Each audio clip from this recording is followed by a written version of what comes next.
Alright guys, so here's a quick video how to show you guys how to change the background color of this steering wheel for FG and FGX and FG Mark 1 and 2 on Kayhan Audio's paddle shifters. So this is the paddle shifters that we just installed it. So if we just put the car on performance mode, that it just says there on the cluster.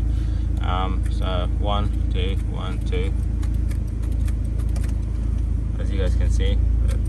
So your paddle shifters are active and working, and these background colors right now it is on red, but if you guys wish to change it to different colors, yes you can. So there's a pinhole button right on the left hand side, so if you can pay attention to this tiny little pinhole right here, you can just tap it and you can change the colors to green, purple or blue.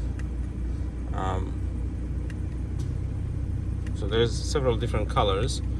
Just see which one is matching your needs and you can leave it on that.